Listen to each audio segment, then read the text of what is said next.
Good evening and welcome to the Wednesday, March 15th regular council meeting starting at 6 o'clock p.m. And at this time, I would like to confirm the agenda. Are there any emergent items from any of the councillors to add to tonight's agenda? Councillor Peterson. Your Worship, I have an item under advice from officials. If I could add it to the in-camera agenda. It's just a consultation around Wheatland Housing Management Body. Okay, thank you. Thank you. Councillor Montgomery. Thank you. I'd like to add an item from administration regarding media inquiries for the Lead by Example powwow, please. And that would be on? It'll be under 8.3. Okay, thank you. And I can move the agenda as amended. Let me just check with administration. Administration, do we have any items to be added? No. Then Councillor Montgomery. Yeah, I'll move the agenda as amended, please. Thank you. You've all heard the motion. All in favor? And that motion is carried. We move now to the public hearing.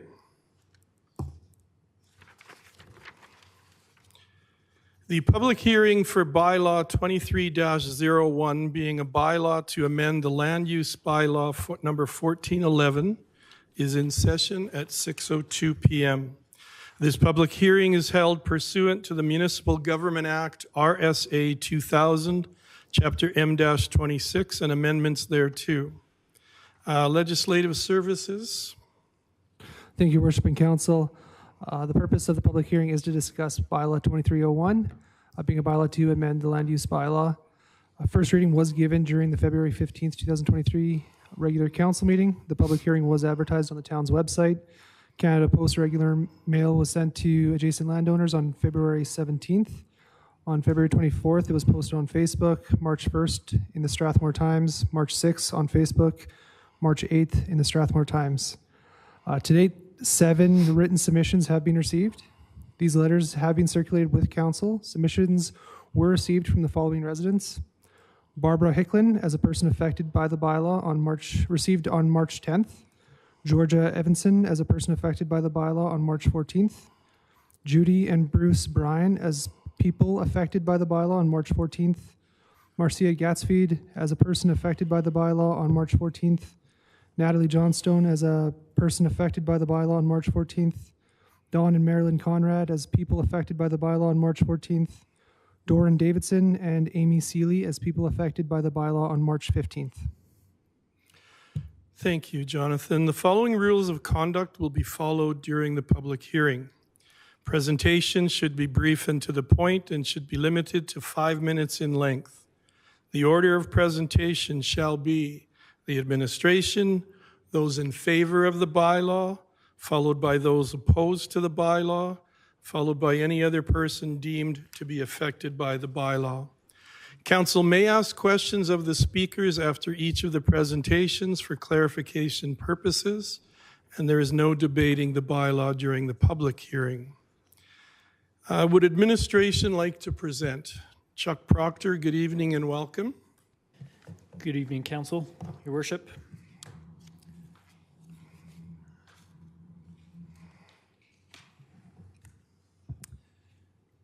Okay, perfect. So my name is Chuck Proctor. I am the Manager of Development Services with the Town of Strathmore. I'm also a planner. I'm here tonight representing administration, presenting land use bylaw, amending bylaw 2301 for 9 Bayside Place. So staff have received an application for a land use bylaw redesignation at 9 Bayside Place. You can see it on your screen.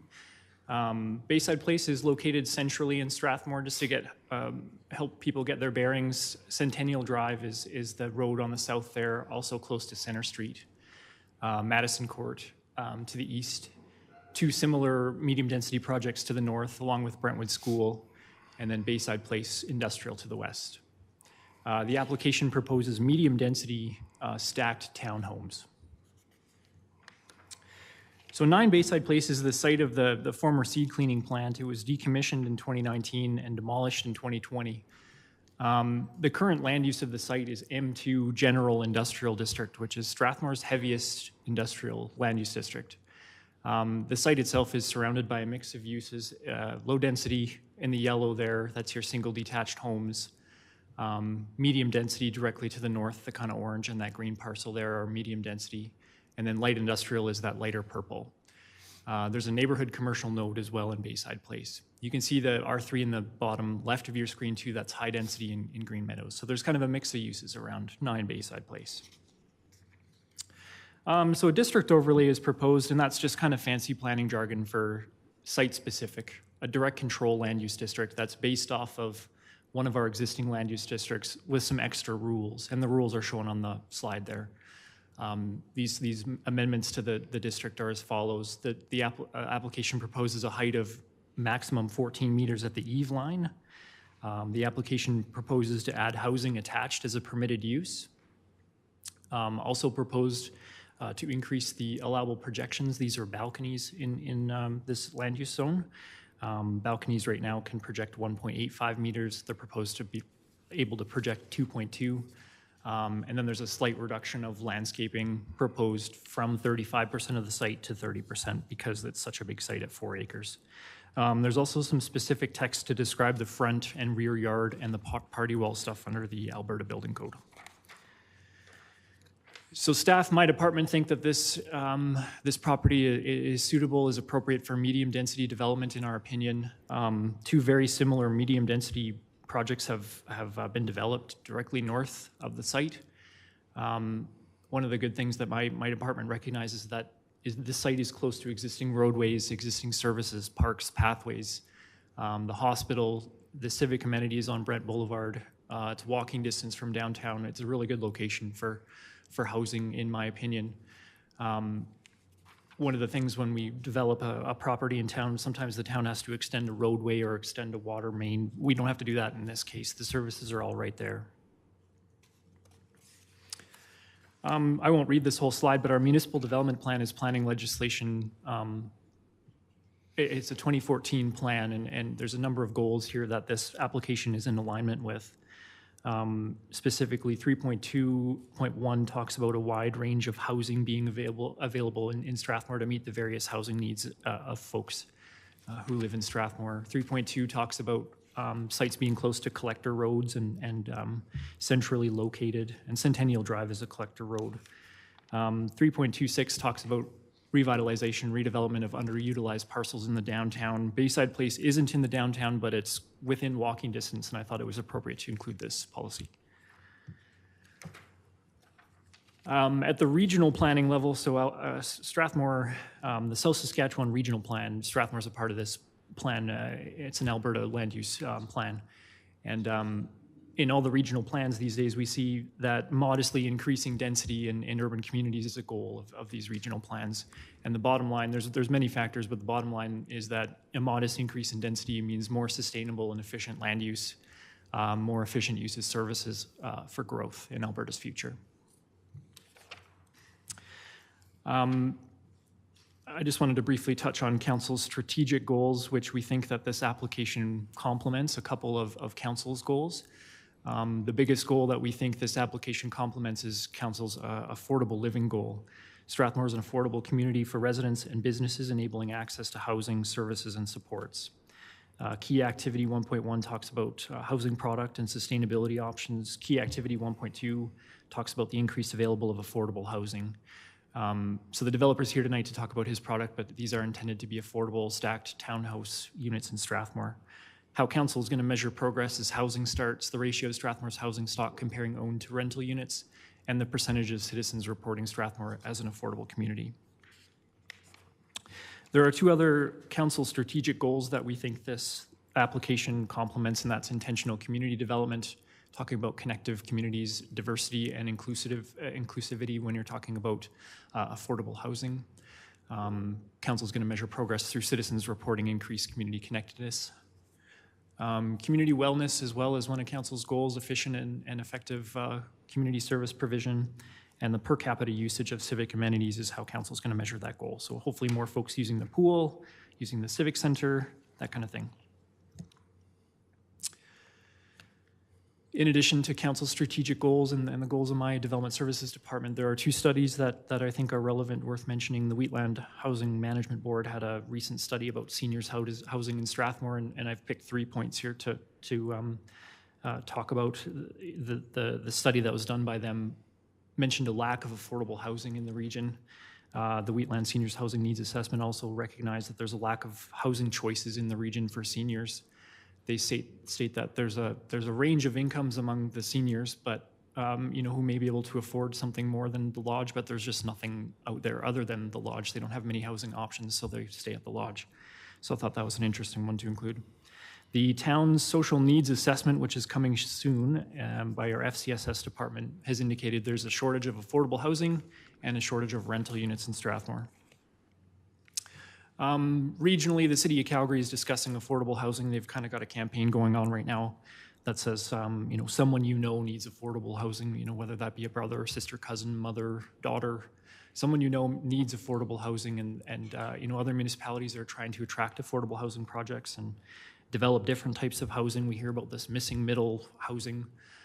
Strathmore, I think, suffers the same as these other municipalities, as housing and the cost of living are being discussed globally as well. So staff have met and chatted with adjacent landowners. There's some familiar faces in the audience tonight. We've received, I think, some letters from folks. We've kind of provided some information in our report to council on some of the frequent stuff that has come up, but we're happy to answer any questions tonight. And I think that my presentation and the developer also has a presentation that will be able to address some of these concerns. Thank you, council. Thank you, Chuck. Do we have questions for administration following this presentation? Maybe I can start off. Chuck, in all the discussions and meeting with the builder developer, was there ever an option or a discussion of a basement on the building to bring that height to a lower amount? I don't think there was, Your Worship.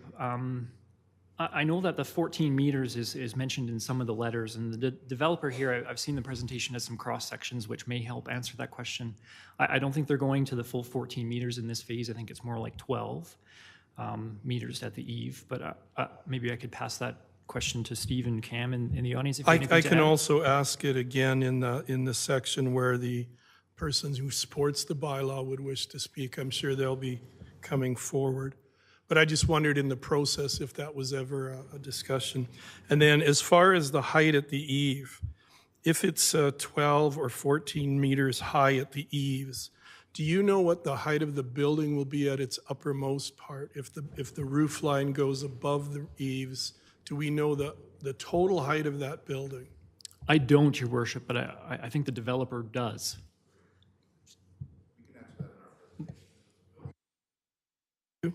And then the third question I have for the manager of infrastructure is the letter of transportation that I read in here on page 6 of the agenda package. Who provided that letter of transportation or the transportation letter? Oh, hi, Ethan. Good evening. Good evening, Your Worship. That letter was provided by the developer and their engineer. Okay, and so I understand you accept that as being an accurate representation of traffic coming in and out of that. At this time for this phase, yes, we do. Okay, and so my question to you was, has there ever been a consideration, if this is a concern as far as traffic, and I'm not questioning the letter, other than I know there are concerns from people who already live in the other development, the other affordable living development. Has there ever been a consideration for a right-in, right-out on Centennial Drive? I know we're trying to avoid that as a connector road going east-west, but is that an option that could be considered if traffic does become a situation?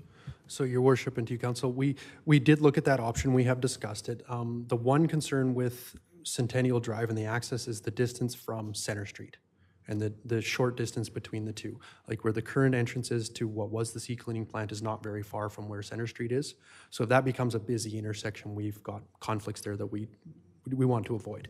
The other thing is with the sea cleaning plant, when it was in operation, we were talking probably 1 to 3 vehicles per hour on average. Whereas this letter, the peak hourly was, I believe, 25 to 30. I'd have to double check it, but a significant difference in the numbers of vehicles. So directing those to the cul-de-sac Bayside and then to Thomas Drive would be the more controlled way. The other thing to look at is what's being proposed right now is phase 1. There's always the potential for phase 2 to happen. And at that time, we could look at a separate access, 2 accesses. So remembering that this, at the current moment, although the land use is for the entire parcel, the development planned is for half the parcel. Okay, thank you, Ethan. I'll turn it over to any of the councillors who also may have some questions for administration. Seeing and hearing none. Thank you, Ethan. So we move now to the section that's...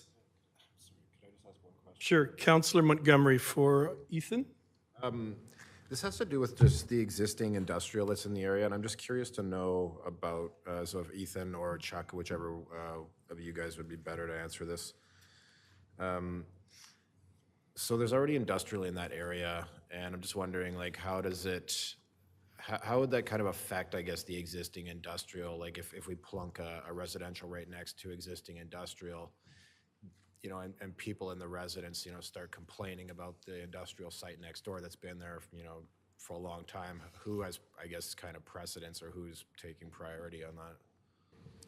Yeah, it's a good question. Thanks, Councillor Montgomery. There are 2 very similar projects existing right now that are right next to that industrial. All of those complaints would be handled through the community standards bylaw. That we have minimum standards for the industrial to meet. We've also got minimum standards for the residential to meet. We would hope that everybody be neighborly, and I think in this case too that we're paying attention to the boundaries of the site and putting some landscaping and fencing up where we think appropriate to help buffer between the uses. Yeah, I hope that answers your question.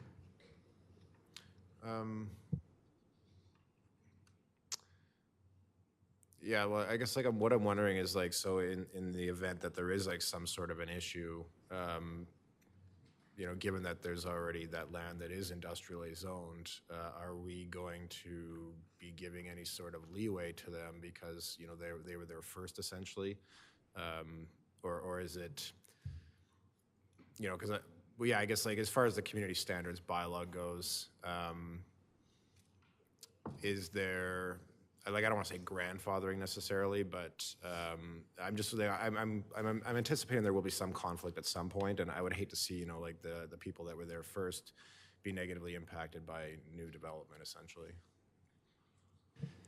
Yeah, well, one of the goals of planning too is that land use changes don't adversely affect adjoining properties. We don't think that the switch to medium density is going to adversely affect either the light industrial or the low density residential, in our opinion. Yeah.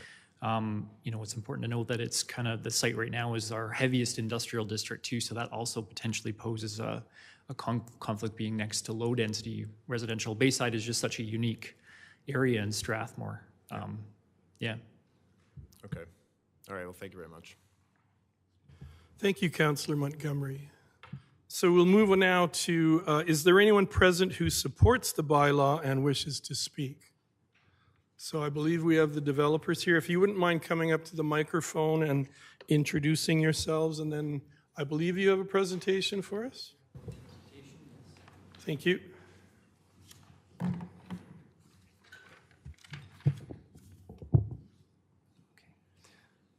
So, good evening, all. I'm Steve Murawski with Live Well Communities, Inc. We're a small family-owned business that's been operating in southern Alberta for many years. We are the operators of Chartwell Gardens in Medicine Hat. That's a 105 home retirement community. And with me is Cam Enns of New Rock Developments. Council and your worship, Cam Enns, president of New Rock. Sure. Was it not on? It's on? Okay. So we're a builder of attainable housing throughout Alberta and Saskatchewan and British Columbia. We partnered with and worked with the town of Strathmore on Bayside Place, which was an attainable housing project. And we're currently, we specialize in that type of housing, and we're currently focused on the rental market because that is where the most need is throughout Alberta and Saskatchewan. So that's where New Rock's focus is, and we've identified Strathmore as also having a great need for affordable rental. Yeah, so we're here together because our organizations have partnered together to develop purpose-built, specifically townhouse developments throughout southern Alberta and Saskatchewan under CMHC's SELECT program. I'll let Cam talk about the SELECT program. So CMHC has a program to incentivize developers to create affordable rental townhomes. When we first started New Rock in 2010, our focus was working with CMHC on purchasing homes to make them affordable. CMHC has switched their focus away from that type of housing, whether we agreed with it or not, and went to affordable rental. So they have a special program which is designed to bring affordable rental to the communities in Canada. It focuses on affordable rent and also on the developer or the owners of the rental maintaining no price increases beyond inflation for the 10-year period that CMHC requires. And that's the program that we'd be using to do the project in Strathmore. We've currently done 45 units in Medicine Hat, 80 in Regina, 96 in Saskatoon. We're doing 65 in Okotoks, 80 in Cochrane, and then the proposed development here in Strathmore. And so, more specifically, why Strathmore? Well, first off, you have a really nice community here. One of the first things that you do when you're looking for land to development, you take a drive around and just get a feel, right? Strathmore just feels nice.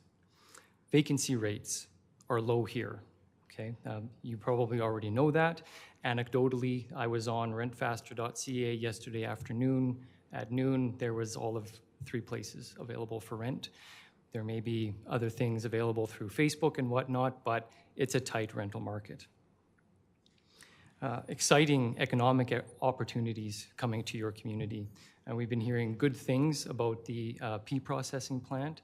The de Havilland announcement last year was very exciting news here. And all of those things are going to bring even more people into your community that are going to need places to live. And lastly, a new development in a place like Strathmore, it also offers opportunities for existing renters to make a change or upgrade, or to, maybe they're in a place that's become too small for a growing family, and it creates opportunities for them to make a change. So that brings us to 9 Bayside Place. We think 9 Bayside Place is a great piece of land for a townhouse development like this. It's already adjacent to some really nice residential communities, very close to good amenities. Oh, sorry. Okay. And so yes, we fell in love with the land when we saw it. 9 Bayside Place is currently zoned for industrial use. Our partnership has submitted an application to change that industrial use to residential under a medium density. And if that application is successful, our next step would be to apply to the municipality to build a townhouse development. And I'd like to talk a little bit more about that this evening. We have been keeping in touch with the planning department throughout the process of this application. So we do have some questions that were put forward from the community. So hopefully we can clarify some of those things. The application also included a subdivision of the land into 2 parcels. So the townhouse development would be intended for the north parcel coming out of that application. We do not currently have any plans for the south parcel. So I've zoomed in here a little bit more just on the townhouse site. So what we are proposing would be 60 townhomes, a mix of 2 and 3 bedroom units. We are proposing 100 parking stalls, So this is a ratio of about 1.66 parking stalls to individual units, which is pretty good, we think. That's higher than you would typically see in a development of this type. And additionally, we provide indoor and outdoor parking for bikes. And some of the general questions that have come through to us are the theme or the concern about putting a rental project into the residential community and having things look unfavorable, run down. It doesn't benefit anyone in the equation to allow a property to fall into disrepair. So we would intend to have this property professionally managed and maintained throughout the course of its lifetime. We're proposing connections to existing municipal pathways, perimeter fencing, and well thought out landscaping that would also increase the density of trees in the community. So I've included in here some slides that just show what the concept for the exteriors of these buildings would look like. So we are proposing a height of 3 stories, and that would be 12 meters for the townhouse development. As noted in the application, the height of 14 meters has been requested. From our perspective, that's just good planning. Like I said, we don't have any concrete plans for the south parcel. 14 meters is requested because it keeps options open for the community. One of the questions that came through, what people were asking, well, how would the buildings be oriented? So looking at the front elevation, all of the fronts of the buildings would face in towards the center of the development or the parking lot. And then moving on to the rear of the building. So the decks coming off the back of the home, depending on which building you're looking at, they would either face north, east, or southwest. Just a little bit of a side profile there.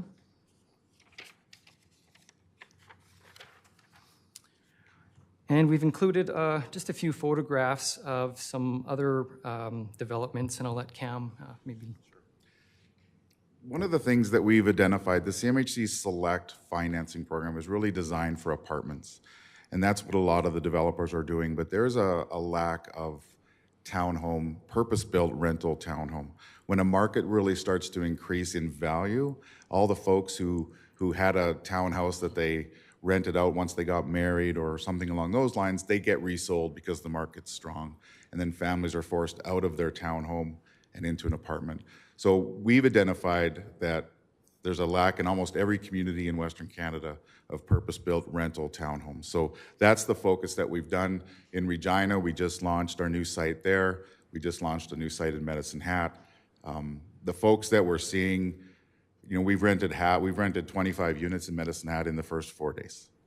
There's just such a demand for new, well-built rental product that people can grow with and not have to be worried about getting sold. We're talking to so many folks who, I have to leave because they've sold their unit or they're expanding their family. So what you see here is an example of the units that we're building.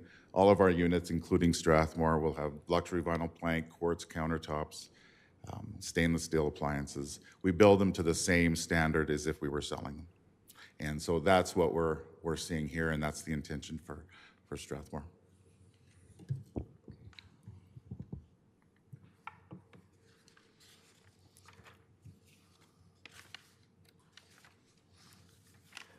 So moving on, like I said, we've been in communication with the planning department and really getting an understanding of what the concerns for the community are. So some of the other questions that have come our way, have to do with traffic. Traffic was addressed a little bit earlier. As part of our application process, we had a third-party engineering firm, Watt Consulting, completed a trip generation analysis, which concluded that the proposed development would not generate enough trips to have a significant impact on traffic in Bayside Place. Another of the concerns that came our way had to do with actually pedestrian traffic into Bayside Place. Won't this development bring people, moving about in that area? Which specifically is one of the reasons that we think that a proposed link to the pathway system is really important, because it will have the effect of drawing pedestrians into that path system where they should be spending their time and away from Bayside Place. The next, and probably of greatest concern, especially to our neighbors to the north and to the east, is privacy and landscaping. It's understandable. You've lived for many years in a community, and you become accustomed to seeing a specific building, or even that building has been gone for a couple of years now, and they've got just a grassy field to look at.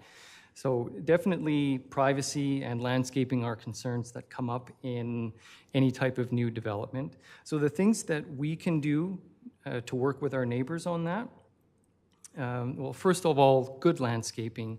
I alluded to that before. Meeting municipal standards, of course, professional maintenance, but also, planting trees and planting them strategically to improve privacy, for the potential people to be living on this development and the existing neighbors. Setbacks as well. So along the east property line, there would be a 7.5 meter setback between the pathway and the rear of our building. And then to the north, that setback, we've pushed that to 7.1 meters. Additionally, we would fence the property with 6-foot privacy fence. And, good tree planting, strategic tree planting to increase the density of trees there. Another of the concerns that came through was the handling of stormwater. We have to handle that properly. It has to meet, municipal standards, and we can't be shedding water off onto, our neighbor's property. This is something that's understood. It's part of development, and we'll do everything that needs to be done to make sure that that's not an issue and is handled properly. Okay. Some of the other general concerns seem to be about the addition of rentals into the neighborhood and bringing down the appearance of the neighborhood. Having run the retirement community in Medicine Hat, it goes back to what I opened with, that it doesn't benefit anybody to allow a property to become run down. A well-kept property attracts good tenants, and we know this from experience. Maybe I'll just speak to one thing when it comes to CMHC and their definition of affordable. The definition of affordable for CMHC is the 30% of the average median income in a particular area. So in Calgary, that number is $1,738 a month. It doesn't sound very affordable, but that's the definition that CMHC uses, because there's other things other than rent that the program tries to address. That is the increase in rental costs. We've seen it with our people that we're meeting on our new rentals, where they're getting told their rent is increasing $400 a month or $500 a month. A certain number of units, CMHC restricts that on. So that's another benefit. And then also something called the flight to new. So we're building something new that is not inexpensive to rent, but you get a lot of folks who come to our product, and then they leave a vacancy behind them in something that's maybe 15 or 20 or 25 years old. And those units stay affordable in comparison to the new ones. So, when we say affordable rental project, it's with CMHC's definition.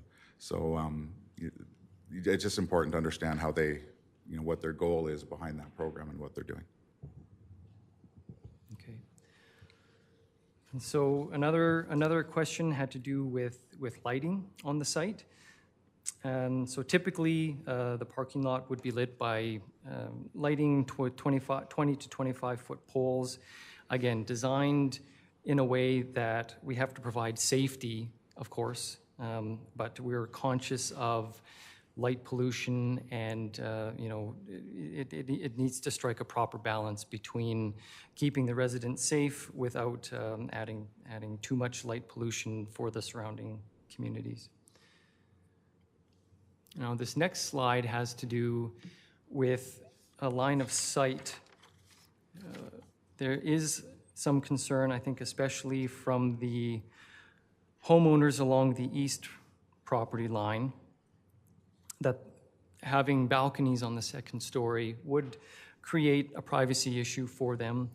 So what we've done here is a bit of a line of sight sketch to try and I guess it's illustrate that yes, there will be balconies, or balconies are proposed on the second levels, but there's already some really beautiful trees along that east property line.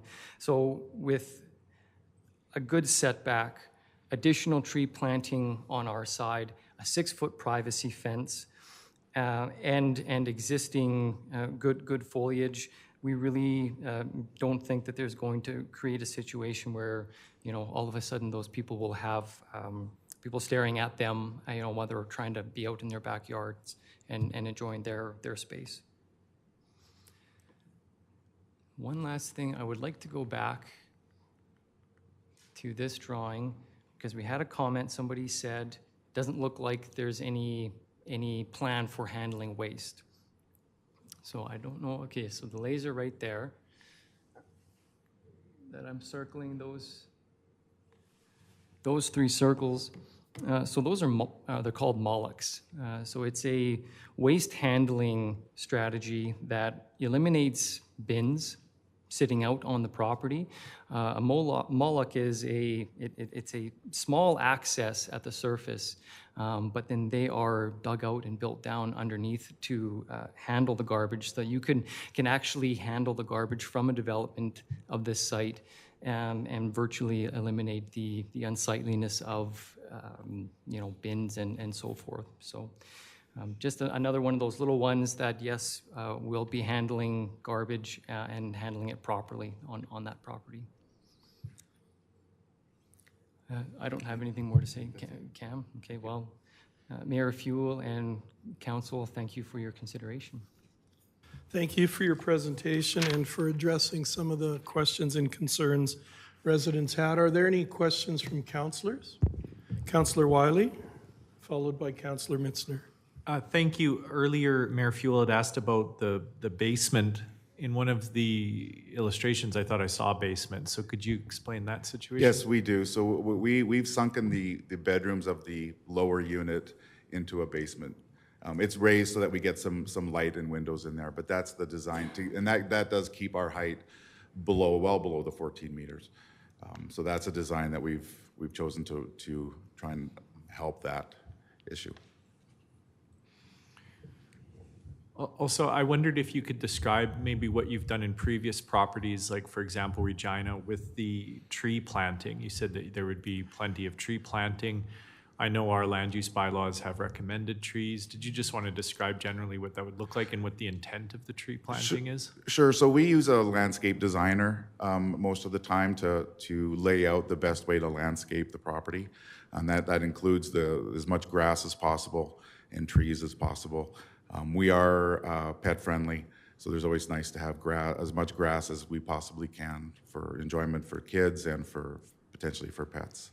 So we'll be submitting a detailed landscaping plan, but we put quite a bit of effort into the landscaping. And it sounds like you're trying to be mindful of the existing properties and sight lines and things like that. Did you just want to talk about what process the landscaper would go to with that? Right, so what he'll be looking for is the sight lines when it comes to where the balconies are and what size of trees we're planting. It'll take some time for the trees to grow, but that's all kind of calculated in that landscape design.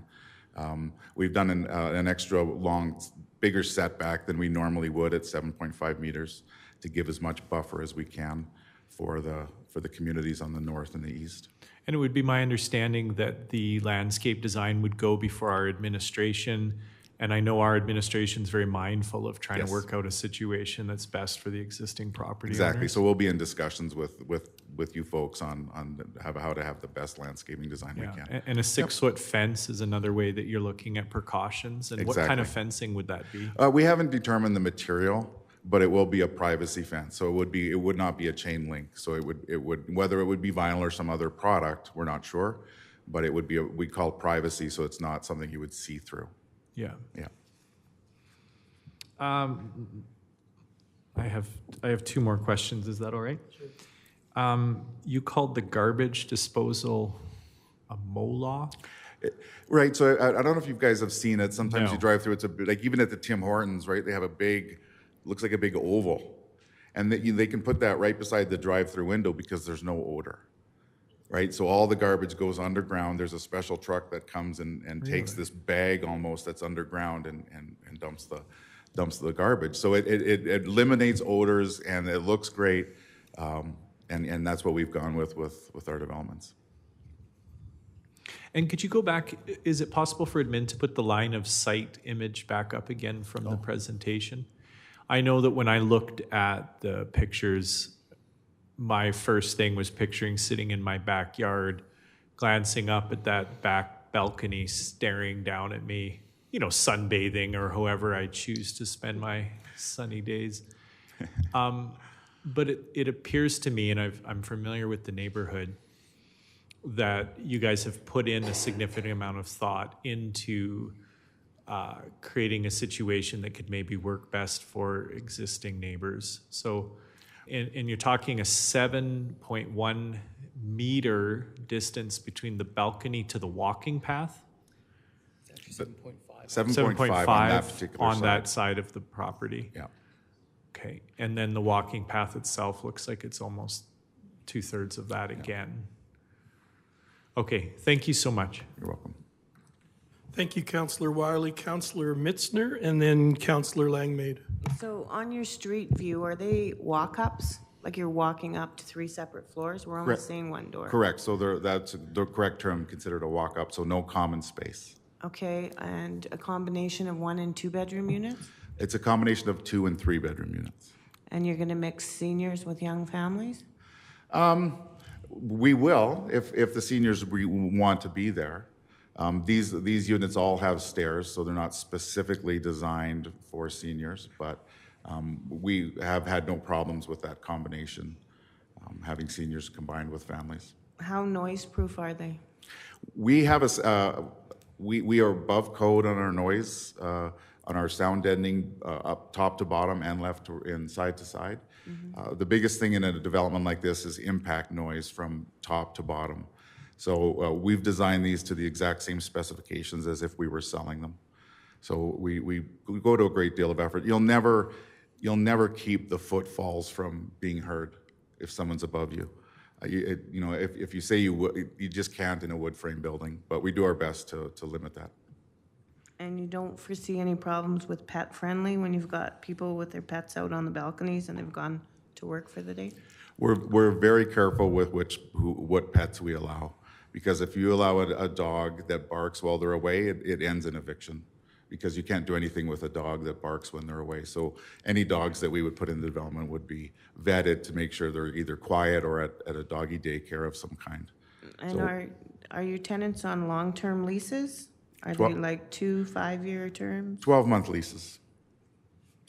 Okay, thank you. You're welcome. Thank you, Councillor Mitzner. Councillor Langmaid, and then Councillor Wiley, I believe. Thank you very much, Your Worship. Can everyone hear me okay? Yes.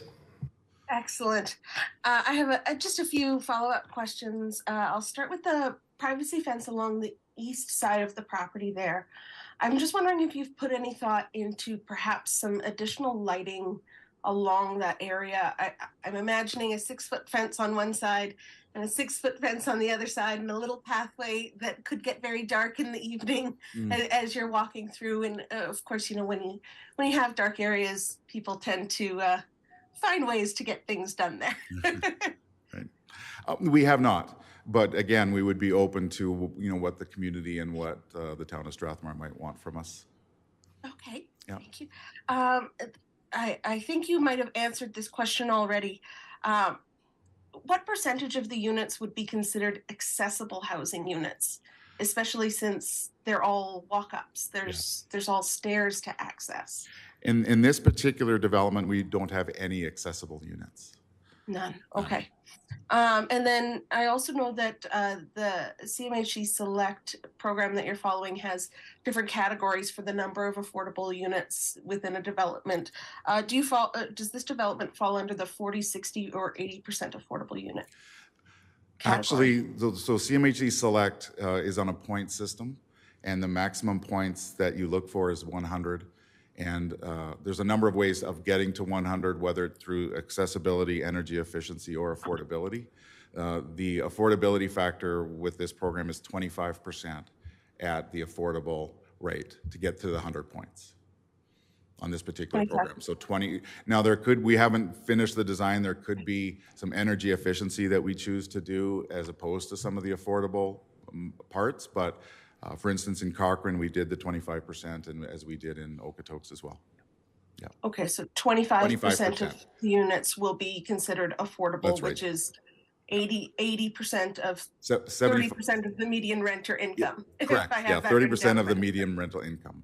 Yeah. Okay, so 25% affordable. Now, I will tell you that the median rental income is not reported for Strathmore. So we'll either be looking at the Alberta average or the Alberta rural or something along those lines. Okay. Sorry, making notes for myself. And then those Moloch bins, they're quite the slick thing. The follow-up question I have about that is, would it be garbage only or a combination of garbage, recycling, compost, or a different mixture of the three? Or have you thought that far ahead? Not specifically, but so far the Molochs we've done is with garbage and recycle. Yeah. Garbage and recycle? Yeah. Okay, and then I just wanted, actually, I don't need to ask that last question because it's already been confirmed. Okay. That was everything. Thank you very much. Thank you. Thank you, Councillor Langmaid. Any other questions from councillors? Councillor Peterson? Thank you very much for the presentation. Do the on the CMHC Select process, is there any incentive for developers over time to accumulate compensation from CMHC for investment purposes for future builds? No. Okay. Councillor Mitzner? Just because of what was there before, can you ensure us that there's no environmental concerns on that site? Yes. So we have done the environmental studies and we'll be providing that. That's a question, one of the top two that our lender will ask us as well.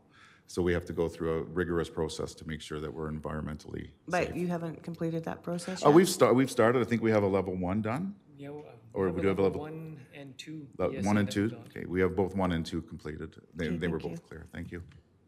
Councillor Montgomery? Thank you. So I understand that the property is going to be subdivided, and will you guys be retaining ownership of that other piece? That is the plan, yes. Okay. Okay, and you have no idea about plans for that piece?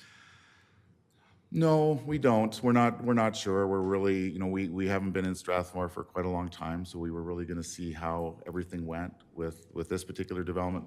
New Rock also builds senior bungalow housing, and we have identified Strathmore as in need of that product. We're doing that product in Medicine Hat and Lethbridge and Coaldale, Prince George and Regina. So that is a potential use for the other parcel that we've considered, but we haven't made any decisions. Okay, and I saw a reference to on-site storage. Is that something that's going to be done? We're considering, how to do that. We do have, we are working hard to make sure that there's storage in each of the units and ample storage, but in Okotoks, we actually did look at creating a basement space that had storage, but in this case, we've done some of the basement development work, so that kind of takes that away. So we're still kind of working on what our ideas there might be. But we do plan as much storage as possible. We have proper placement for bicycles and things like that. And there's always storage off the decks. We do a Magic Pack style unit that has storage, and we have understair storage in the units. Okay. So and you said, I think it's about 12 meters to the eave, is that correct? Yeah, when you asked that question, I actually phoned our construction guy to get an answer for you exactly, and he wasn't sure off the top of his head because it depends where we measure from and the different grades, but the tops of the buildings are well below the 14 meters. Like we're at 12 meters at the eave, but it's below the 14 as well on the peak of the buildings. I see. Okay. All right. Thank you very much. Thank you.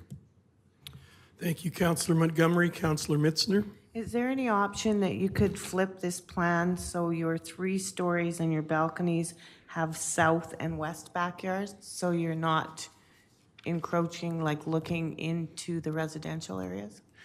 We did look at that, but we felt that that design created a very long run of housing along that central line, and that creates an undesirable effect when you see a long row. So this design maximizes only 2 buildings that are on the same sight line.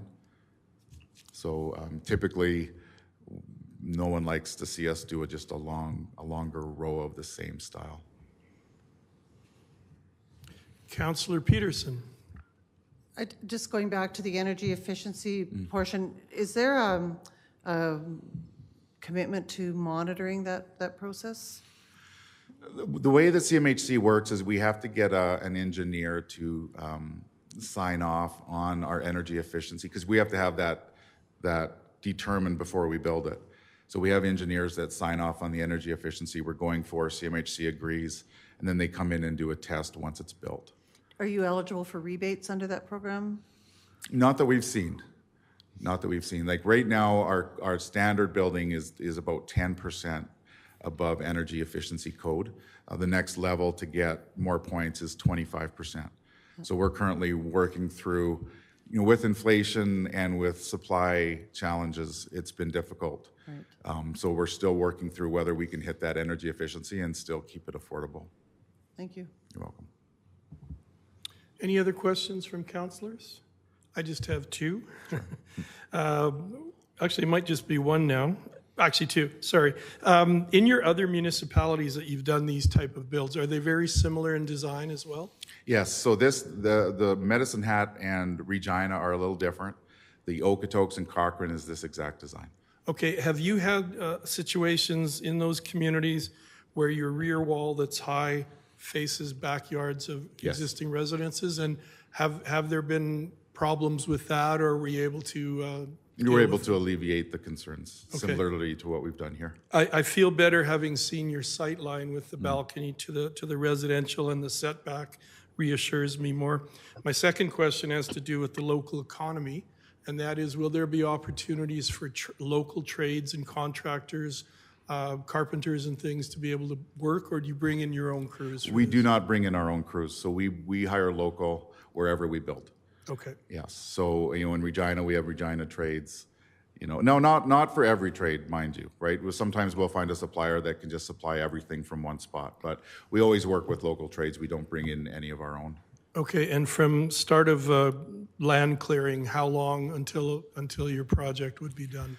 I would say that we're probably 14 months to 16 months. It's a little slower than what I'd like to see, but as I said, we're running into challenges. And in a perfect world for you, when would construction start? Before it gets cold again. Okay. All right, thank you. If there are no other questions from councillors, thank you for your presentation. Councillor Langmaid, do you have a question? Thank you, Your Worship. I'm sorry. I have one last quick question, and that's just regarding the parking and whether the stalls will be have access to electricity for things like block heaters and eventually potentially electric vehicles to have the slower chargers plugged in. Every parking stall that comes with a unit will be powered. We make the decision on the extra stalls, whether we power them or not, based on the community and the climate.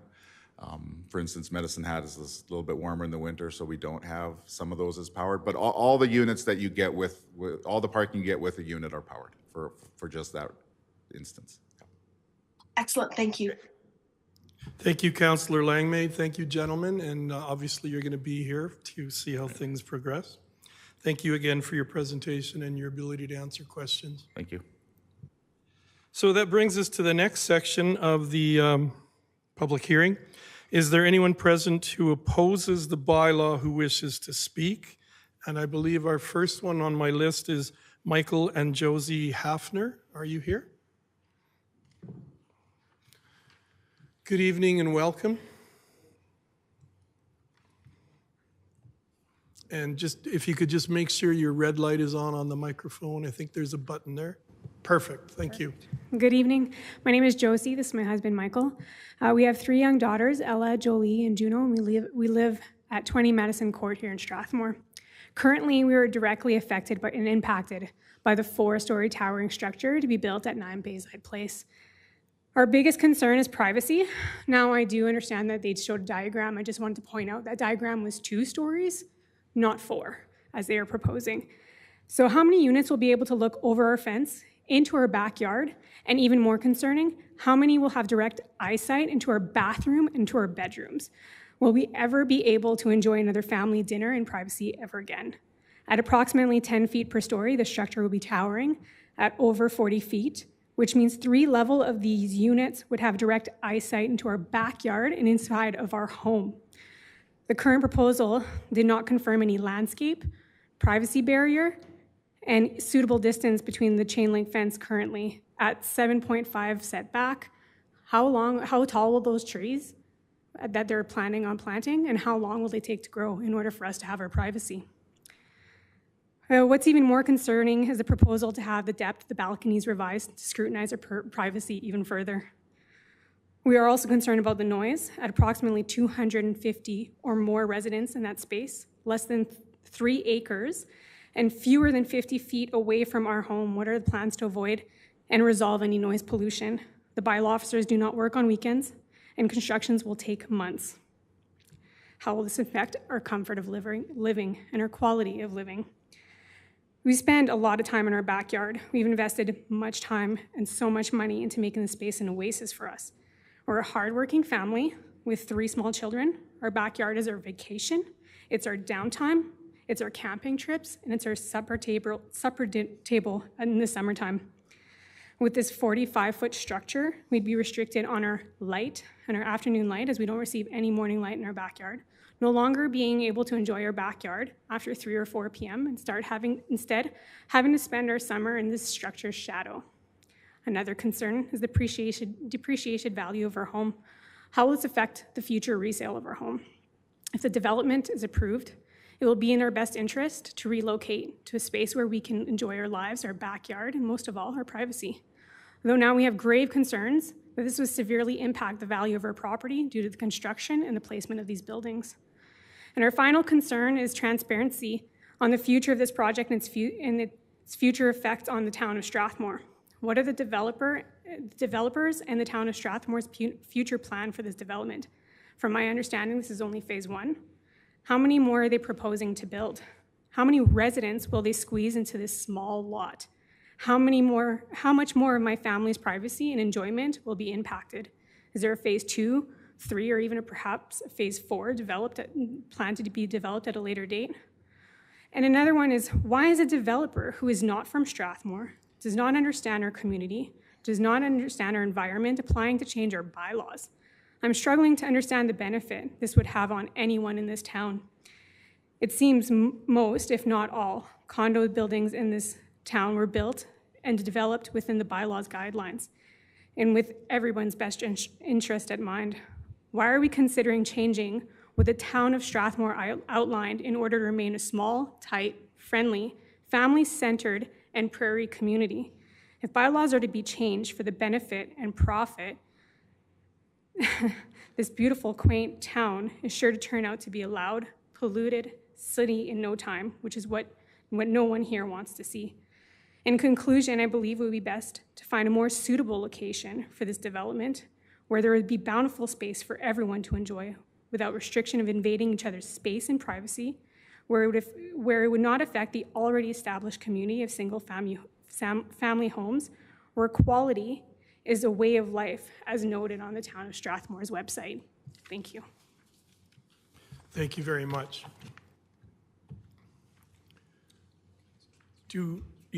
Councillor Montgomery, do you have a question of administration?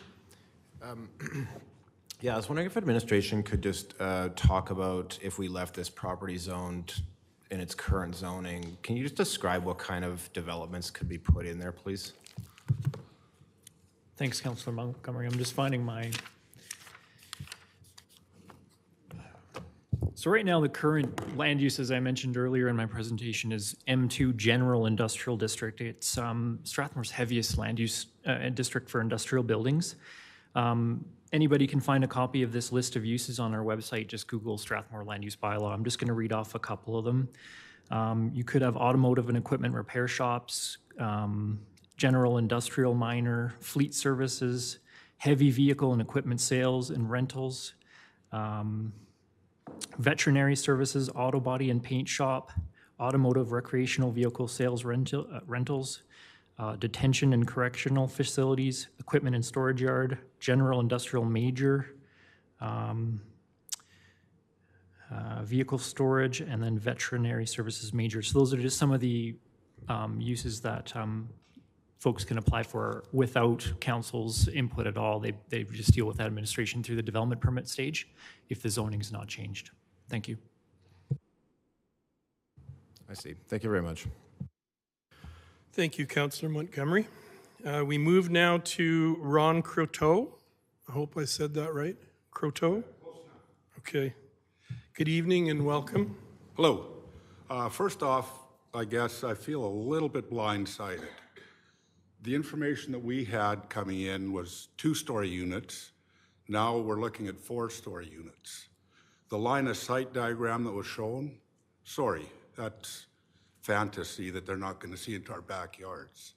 I live at 21 Madison Court. They're going to look right into my backyard, as they will Josie and Mike's and other ones along there. There's also the development just to the north, I guess it is, that they said is similar. That is actually 2-story development.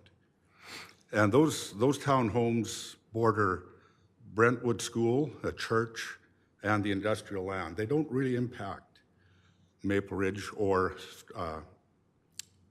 Madison Court.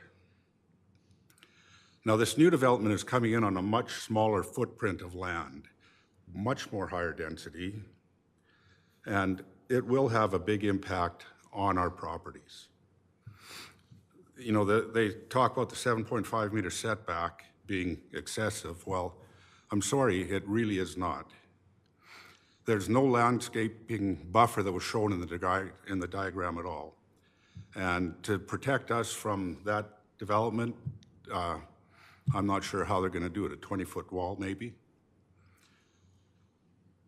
This, you know, we're worried about a lot of things with this development that Josie mentioned, you know, property values and such. And we're not so naive to believe that this piece of land is going to sit vacant forever. But what we would like to see is thought put into it. You know, what would a good municipal planning look like? Would it look like this being plunked in there? Or what would it look like? We ask that the council consider the vision for a growing Strathmore. And the fact is, our town will continue to grow, and with photo organics and de Havilland, it might grow considerably. More housing will be required, you know, likely including higher density affordable housing. The question is, so how does the town foresee its future development? Does the town have a plan for this development, for this growth? We contend that this proposed development does not fit well in this particular piece of land. There are developments that would better fit, and I heard him mention the senior bungalow. That would be a perfect fit for this piece of land. You know, the bylaw would have to be changed there too, yeah, but it would be a perfect fit for there. You know, and when if you could take a step back and look at that whole area, you know, industrial piece of land at Thomas and Centennial there. You look at it on overhead photo, it looks out of place. If the town had a do-over, I bet all those businesses would be south of the highway and that would all be residential. We know that you can't redo all that, but that would be a much better fit. And I think we would just be making a mistake by putting in this particular development.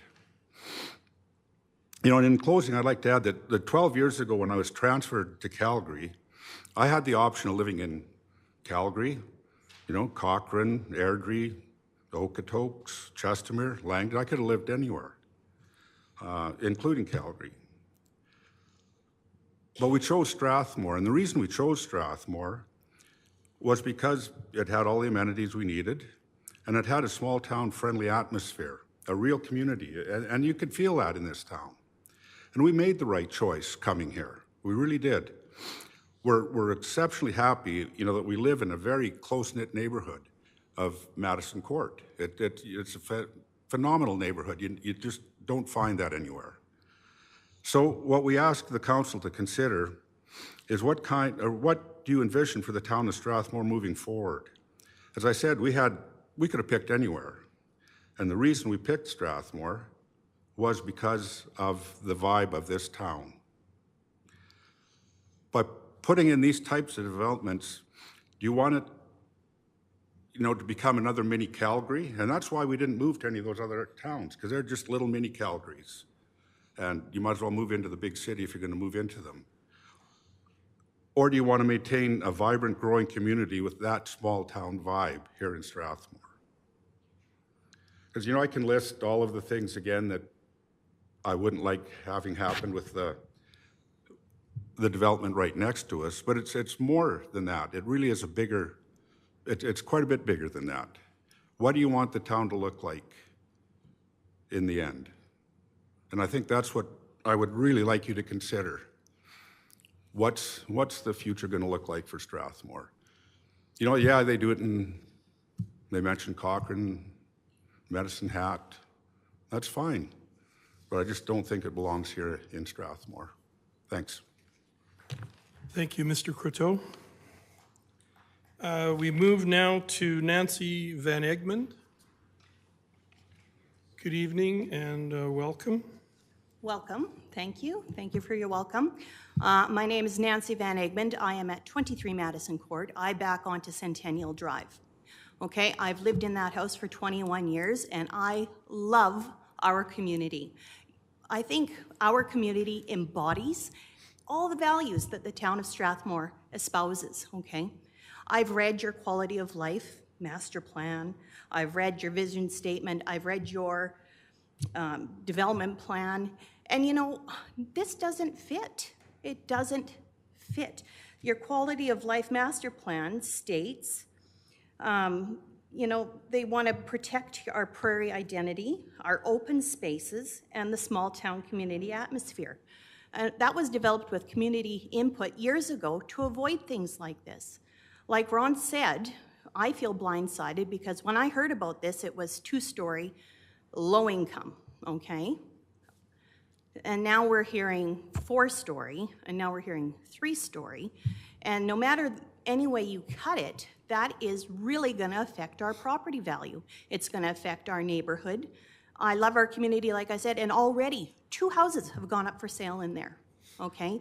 I wanna paint you a picture of our community. We have block parties, we have Christmas parties, we have spontaneous driveway parties. If anybody's on their own for Christmas, they're invited in. We have a large number of seniors and elderly in our community, over 1/3, and I think having such a close-knit community allows them to age in place, okay? And I have to touch upon the noise, okay? The traffic noise on a Friday night or a Saturday or any Sunday or any night of the week in the summertime is absolutely mind-boggling. You can't sleep with the windows open. And I think that plunking this high-density development right in the middle of it is just going to expound that, okay? When I was looking at it for the first time, 2 stories, okay? 5 townhomes, 12 plexes, okay? So we're talking 240 residents if you suppose there are 4 people in each townhome, okay? So that's 240 people on just over 2 acres. Did you realize that's 126% bigger than the village of Azar already? And now you're planning to make it bigger? You know, I just don't get it. You know, if we wanted to live in the city, we'd live in the city. Their developments are in the cities. We're in a town, okay? And I also want to say that in my professional life, I am an advocate for families in Strathmore. I advocate for low-income families. I advocate for young families. And this rental, why wouldn't you put it somewhere closer to, like, the co-op or to the grocery stores or to the downtowns? Lots of my clients have to walk, okay? They're a 1-car family, which of course means a lot of the traffic will be at night or on the weekends. But have you tried to wrangle a stroller and small children through the snow to get to the library or to the grocery store or to the doctor's office, right? It's either that or you spend $20 on a taxi. That's round trip, okay? $20 is a lot of apples and bananas and potatoes. It's food. Did you know that we have bread and extras program at the Wheatland Food Bank? You know, all the people who can't walk there are missing out on that free food, okay? A lot of my clients, and I refer a lot to the Wheatland Housing Authority. I know there's a shortage of housing, but I'm questioning why we're putting it there. Like Ron said, that would be far better suited to seniors' bungalows. I am also an advocate in my other job for the elderly and the aging in Strathmore, okay? I know all these things, and I don't think that putting the elderly in with young families is gonna work in these rentals. I think you need 2. I don't know, you know, having rentals down by the co-op or by Extra Foods or down by the downtown gives you room to grow in the future.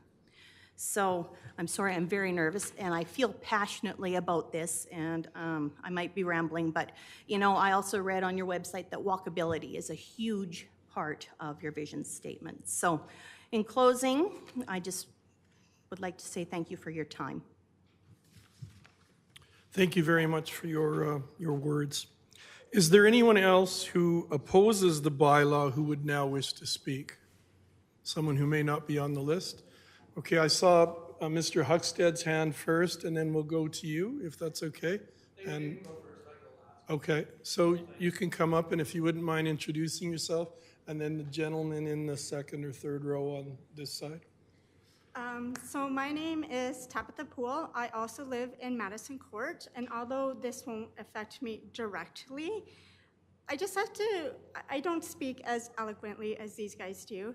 Let's put it realistically. This is a 45-foot high building in the middle of town.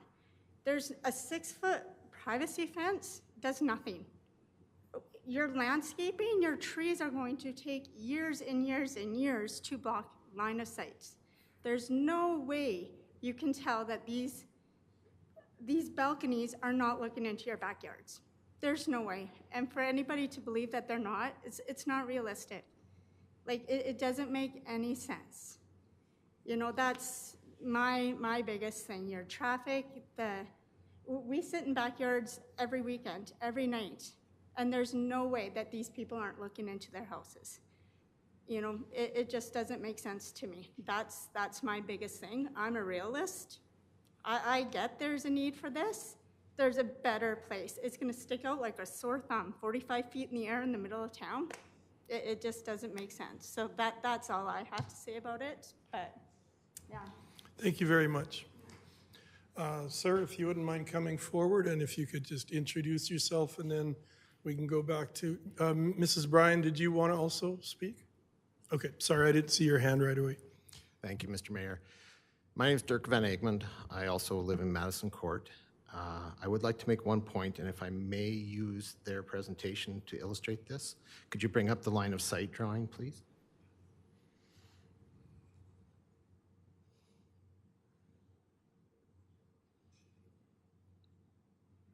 If you look at the line of sight drawing, you can see that the proposed privacy fence and landscaping that the developer is proposing provides no privacy for the offsetting landowners whatsoever. The only privacy it provides is for the development that they are proposing. All privacy required for the offsetting landowners has been pushed to the onus of the offsetting landowners. That they're saying that the trees in the offsetting landowners' yards are what will provide the offsetting landowners the privacy.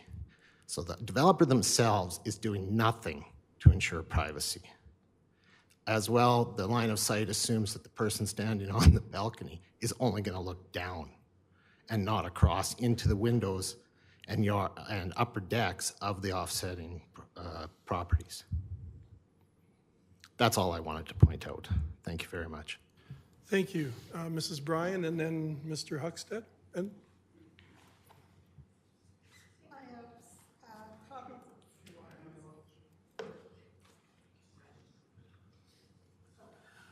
33 years ago, a real estate agent came up to me and said, Bruce, do you want to buy a piece of land?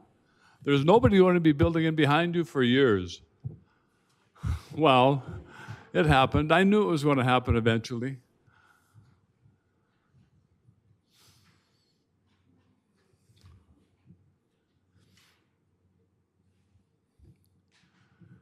Many times, a few of you in council have been in my backyard, and it's very private to us. It's been private for the 33 years that we've been there. We've raised 3 boys successfully, and it's just going to be tough to give up that privacy.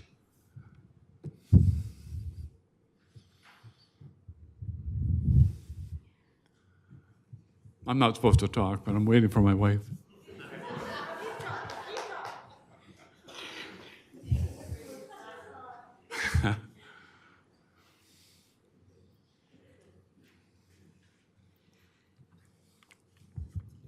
Yes, so my name is Judy Bryan, and this is Bruce Bryan, and we have given you 2 letters. One of them comes from us, and we live at 7 Maple Ridge Estates, and that letter has also been signed by Doran Davidson, who lives at number 6 Maple Ridge Estates, and from Amy Seeley, who lives at 9 Maple Ridge Estates, and Adam is actually here, so I didn't realize he was going to be here, but he lives there also. So what I was going to do is not read my letter, but I think in light of what we've just been hearing, I'd kind of like to read parts of our letter. And it says that we are writing you to formally and respectfully address our concerns regarding the proposed redesignation of 9 Bayside Place, which is known as the sea cleaning plant, the former sea cleaning plant. While there are many issues we are going to highlight in this letter, our number 1 concern is the maximum building height proposal change from 9 meters, the standard 2-story, to a possible 4-story. Not only does this proposal create a possibility of a building structure that simply doesn't fit into the community, but it also greatly impacts both sight lines as well as property values for us and for the other residents of the community. And you know, when I looked at the sight line, I'm the same as Mr. Van Egmond, who was saying it doesn't quite cut it for me. My backyard is right along that boundary. And when I actually look out my family room window to the west, the seed cleaning plant property, I can see the road or the land that was there. So if you're going to put up a 3-story building with balconies, for sure, it's going to look straight into my backyard. And not only that, it takes away my light.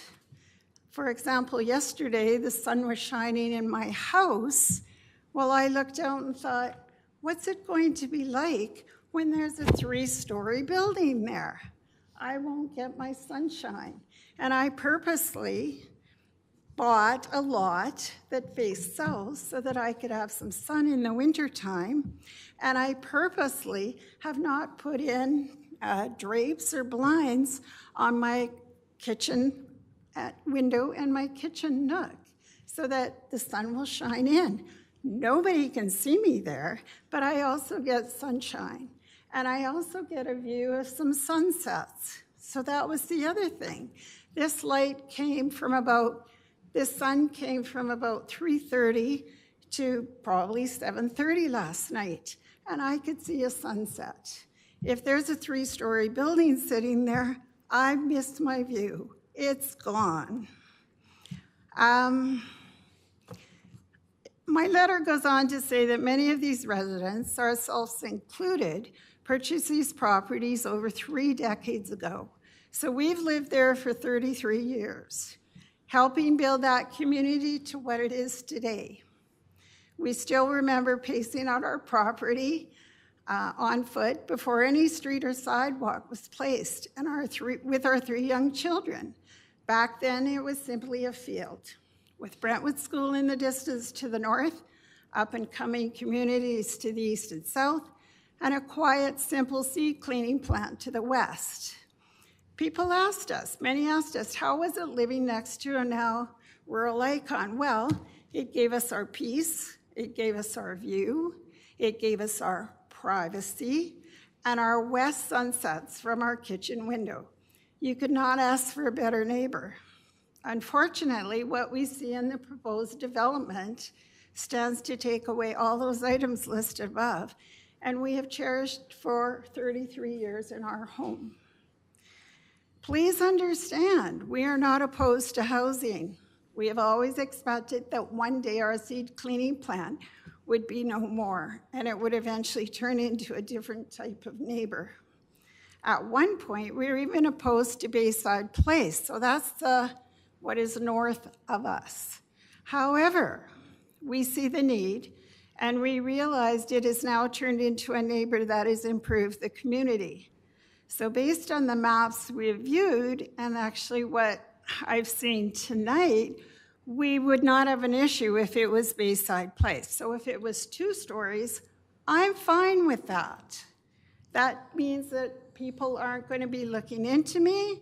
That means that perhaps I could still have my view, perhaps I could have my privacy, perhaps I could still have my light.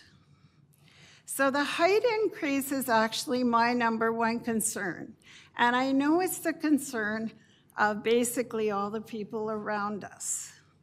Landscaping, well, our review has shown that they plan to do a decrease in landscaping.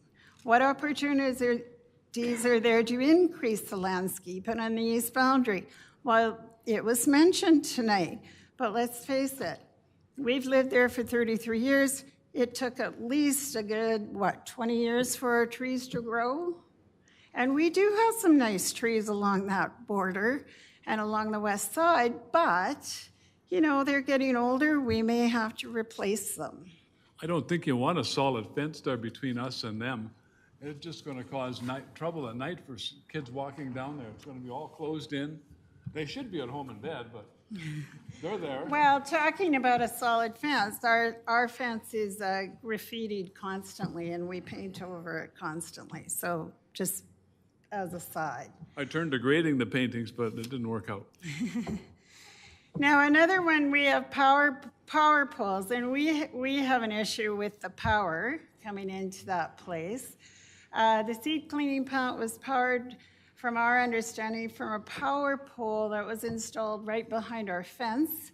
This install was something that to this day has angered us because we felt there was zero consultation with us. And what happened was, it was sort of one day we came home, I believe we were on holidays, and there's this huge power pole sitting there. It wasn't even put at the corner of our fence. It's sort of right smack dab in the middle. So our concern is what's going to happen to the power pole? What's the power that's going to feed into this area? And we would ask that there's an opportunity to look for underground options simply because of the power lines and the power poles.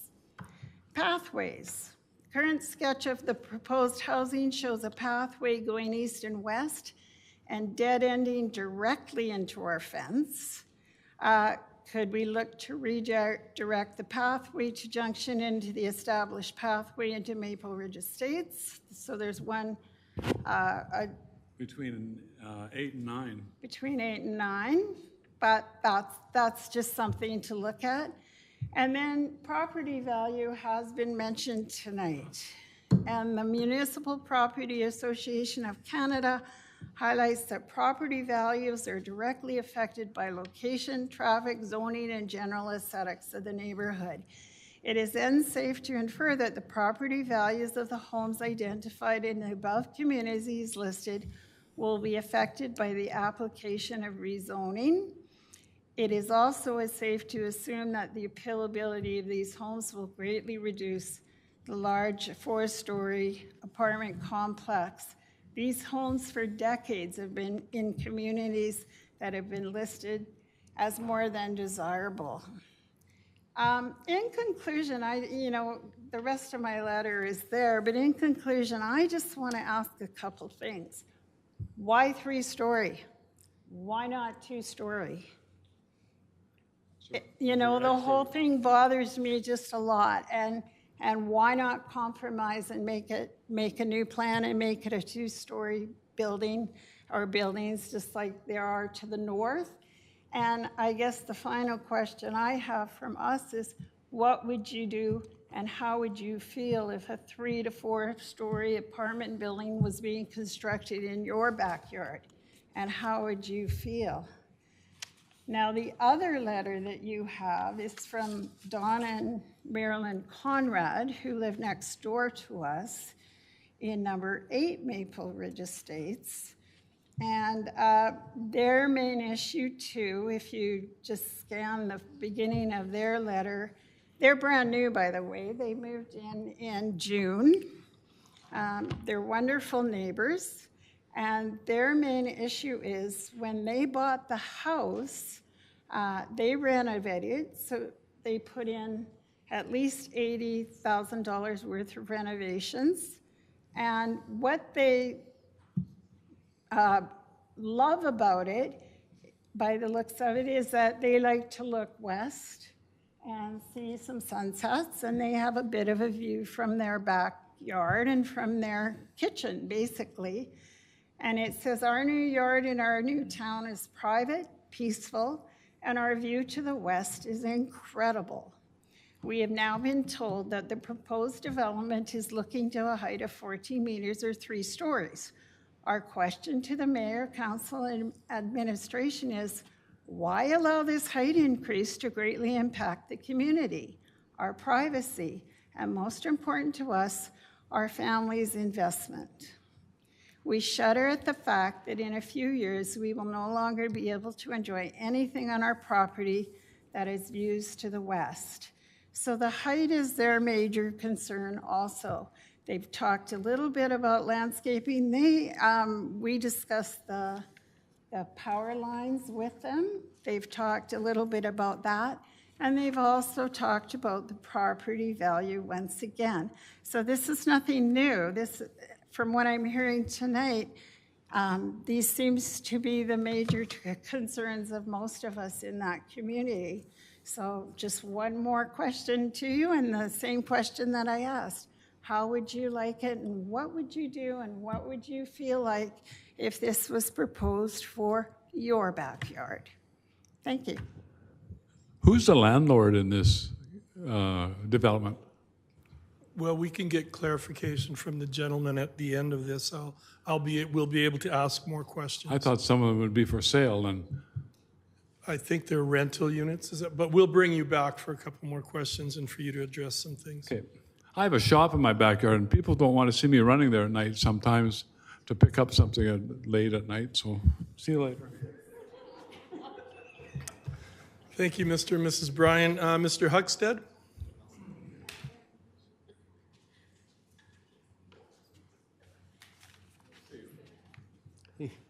Hello, everyone.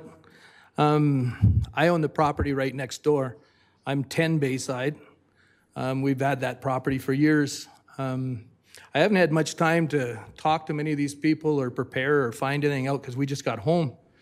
And I received the letter. They sent it out on the 17th, but I hadn't caught up to it until 2 days ago. But some of the concerns I have, Mr. Montgomery asked one question. We've been there for years, and we kind of got pushed out of there from the residence building around us. Tuffy Haven was one. We had lots of complaints 15, 20 years ago that we're an industrial park in the middle of a residential area. We were there first, but the town built around us. We just accommodated everybody, did what we could. Another issue, if I understood it right, they have 1.66 parking spots per home. Where most of those cars and trucks park now is in that bay or that cul-de-sac, and half the time when I go over there, I have to get somebody to move their vehicle. We're not as busy as we used to be, but I do have it rented out, and I still keep some trucks and equipment, heavy equipment. That's another thing that scares me in that area, making that driveway to access this new building is coming out of that cul-de-sac, and there's kids all over the place. And they're on skateboards, bicycles. I have big trucks going in and out of there, and it scares me. And one of the reasons we moved our main operation out of there years ago was because we were getting complaints that the kids were crawling over our fence and playing on our equipment and making it dangerous for the kids. Now, if you have 240 more people living next door in phase 1 and another 240 in phase 2, that's a whole lot of kids looking for places to play and heavy equipment, and that is an industrial park. But those kids will come over. The other problem I have is the storm water. We're a lot lower than the seed cleaning plant. When you start putting pavement and stuff in there, we're probably going to have some water problems on our property. I know a little bit about waste handling. Their system, there is lots of people have that system, but there's nobody out here that services that. And I can't honestly see one truck coming out here to handle that. It's a great thought that that's what they're going to do to hide it, but it won't work. There is none of that in Strathmore, and they're not going to be able to afford to hire somebody to come out and just do that one. The second subdivision scares me. I don't know anything about it. We don't know anything about it, but you guys are going to change some regulations. I agree with all these guys, the height. I have a yard that I leave and go back home to my own place. But if I live next door, I wouldn't want to be looking at that big, tall building with all those people looking in. I don't know why you guys would change it to accommodate rental housing in a neighborhood where all these guys have been for years. And you're accommodating somebody else for them to make money off of these poor people who have bought these places and built a home. I can't begin to guess how many times my driveway will be blocked when you have another 400 and some people living there with 1.66 parking spaces per unit. I know where they're going to go, and I'll be over there knocking on doors again or phoning the town bylaw or putting up more signs. I don't like to stop any progress, but I just don't think this is a good idea. Another problem I'll be running into, and I know it'll happen, is when you get more people living in that area, they don't want to see our industrial park there. And the park's been there before all the rest. The seed cleaning plant moved out there, I don't know, maybe 40 years ago, maybe 50. As a kid, I remember going out there and nobody wanted it in town. The town built around the seed cleaning plant.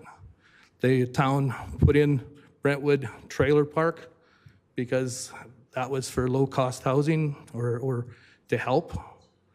The industrial park was put in there. We were in a great spot, but the town built around us, and I don't know how you're going to change that. Eventually, will we all be pushed out? But the first places that came in for the affordable housing, I wasn't in favor, but I didn't stop it. And we have dealt with the issues with the kids and traffic problems and stuff. but I can't imagine it if you're doubling it or tripling it. And those are just my concerns. But I agree with these guys. If I owned a spot in Tuffy Haven or in their place, that would be a big problem with me understanding how you can change. If you'd let them build according to what you have now, what can they say? They're building under what you guys have already agreed and what they bought. I guess the other side of it, I guess another commercial business could come in and build a big building and have trucks and stuff in there, but they are usually gone on the weekends. They don't run 24/7. We couldn't start our trucks before 7 o'clock. We had to be shut down at the right time for your town bylaws. But 480 people living there, it doesn't ever shut down. Those are just my feelings. Thanks a lot. Thank you very much, Mr. Huckstead. Moving on to the next section of the public hearing. Is there anyone present deemed to be affected by the bylaw who now wishes to speak? Which is, yes, come on forward. And if you wouldn't mind introducing yourself to everyone. Good evening. Hi, Georgia Evenson, and I'm amazed at how many from Madison Court have showed up, and they've brought up different ideas, thank you, Chuck, that I hadn't thought of. I think most of us at 8 Bayside Place, we welcome affordable housing. We know that the town needs it. However, speaking for myself, yes, I'm against the height of what those buildings are going to be. Why couldn't if they're going to do that, have built like a 6th or 7th building, but only 2 levels? Why 3 or 4 levels? And those won't be accessible for seniors when it comes right down to it. Another thing we've been blindsided by, I face that area, and I'm right on that corner of the cul-de-sac. I still can't picture exactly where that entrance is and how close it's going to be to 8 Bayside Place. It was called a shared entrance. So is that a shared entrance with the business that's sort of right there? Is it an entrance that's closer to 8 Bayside Place in the cul-de-sac? Like I'm not getting a clear picture of where that entrance is. Chuck, would you be able to answer the question about the entrance and its proximity, where it's actually going to be? Yes, no problem. Chris, could we pull up that site plan, please, Chris? So there's a subdivision ongoing.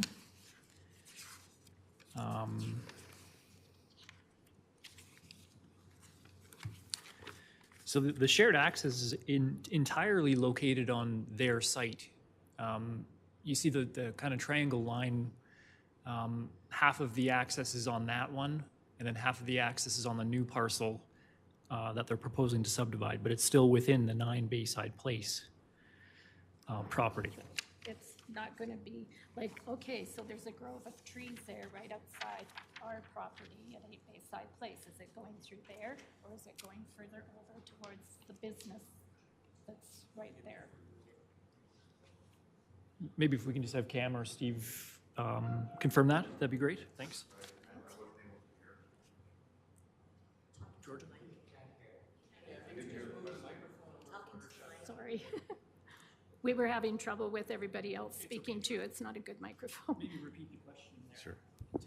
Okay, so I live at 8 Bayside Place. So I'm still not sure where that shared entrance is that's coming into 9 Bayside. Is it? So that shared entrance is to the south of where you enter into the Bayside Place to the north. So it's the cul-de-sac is shared, but the entrance is on our property. Okay, so why I'm wondering is because I'm right at the back of that first building at 8 Bayside Place. So I'm wondering how close is that noise going to be and that traffic coming through there? Borrow this. Would that help? What do you got, Steve? So you live there? First, yeah, that Right first there? one. Right, so the entrance to the development is here. So where is that cutting through by? Where is that? I don't understand where that is. So this is the cul-de-sac here, and so we would be entering our development here, whereas you guys are entering here. Okay, so is that a shared entrance then with that business? Not with Bayside, no. No, This but is with that, unique to that this business, it is. Unique to this. This is a we call it a shared entrance because it's going to also be used for the site to the south. That's why it's referred to as shared. Okay, I was hoping for that, but wasn't sure. Okay, so this fence that you were talking about in between 8 Bayside Place and the new development. Okay, is that going to be like a solid vinyl fence that all of a sudden we're hearing about tonight? Or is it still going to be a chain link fence? As far as the access into it, I just talked to the developer, 10 Bayside, you know where my driveway is? There was one that the Seed Clean plant used to bring the big trucks in. So it's right next to mine. It'll be my driveway and then their driveway. We're practically joined. Are you happy with that? Well, it's good. It's going to cause a lot of issues for kids and traffic problems. It's very dangerous for me because I have big equipment coming in and out of there. And there'll be kids coming out of there with bicycles and stuff. So I just wanted to explain where it's at. No, thank you. Okay, so that fence they're talking about, it's not really a privacy fence. It's basically, when I moved into my place, I moved there for the sun. I need the sun. And now there's going to be 3 to 4 stories within feet of my place and everybody else at the back of 8 Bayside Place. So that is an issue, the noise, the extra traffic. We already get stunters and race car drivers that are 12 years old coming from all over town. They come into our cul-de-sac, they roar around in there, and it could be midnight, it could be any time, and then they race out to Thomas Drive. And that's without 9 Bayside Place. We're not against the affordable housing. I always thought in my mind that would be great for that area, but not something that's 3 to 4 stories high. It's not doable in that whole neighborhood. So we're just, there's been other issues too, but those are further down the line. But would there be eventually, further out from this cul-de-sac somehow, would there be speed bumps? Would there be something, anything to kind of slow down traffic? Well, that'll be a question I'll have to ask for clarification at the further down very the end of line. this public hearing. We might be able to ask our our manager of infrastructure. Somebody who knows that. Yeah, so there will be a chance to get some of your questions answered at the very last section here. Okay.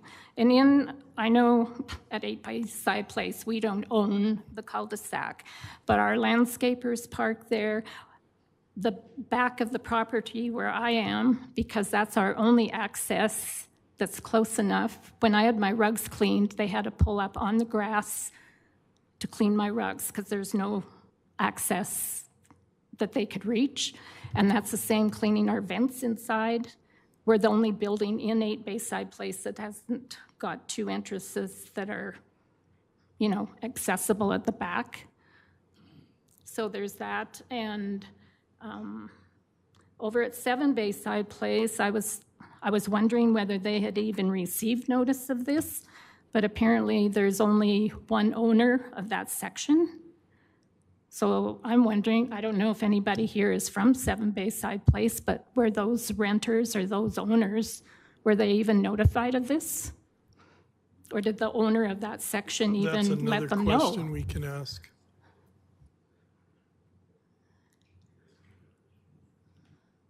Yeah, I think you're talking about is that the one that's joint owned, or the town is a part of the management of it? And so their little part of the cul-de-sac. They use that for extra parking, but they get deliveries there. They get people who are moving out. They use that part of the cul-de-sac. Taxi drivers park there. So it's used. You know, maybe that's not part of our properties, but that gets used a lot.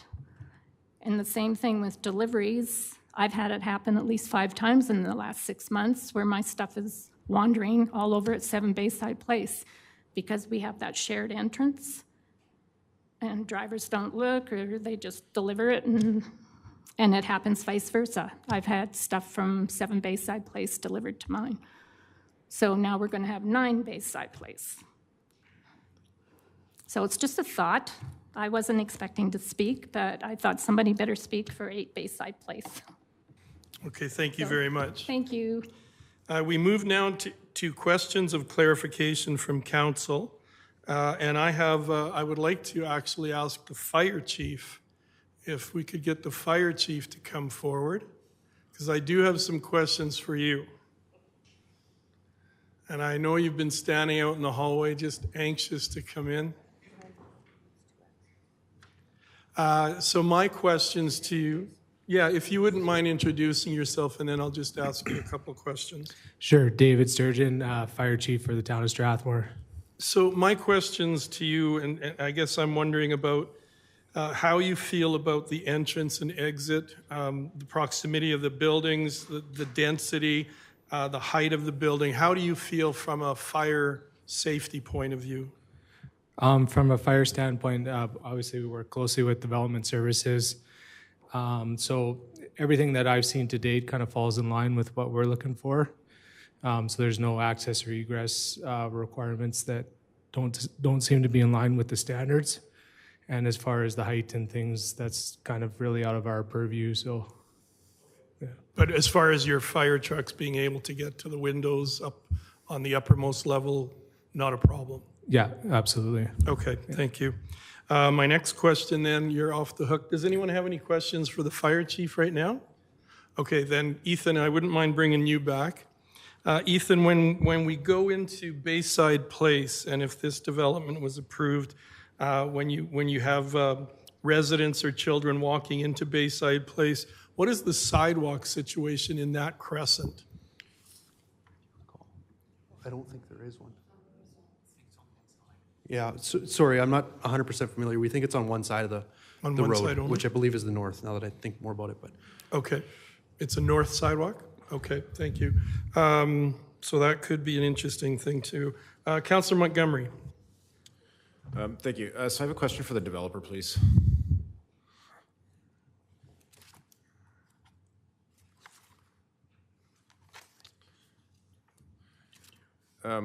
So one question I have was there, you know, so like when I look at 8 Bayside Place, for example, like I know that there are there's basically entrances to the homes on kind of the north and south side of the buildings that are going to be adjacent to this property.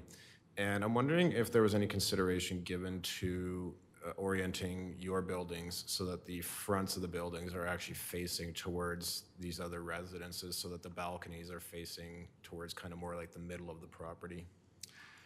We don't have any designs currently that way. It's very difficult to put front entrances away from the parking.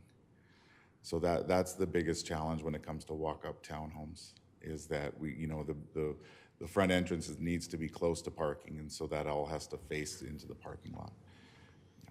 Okay.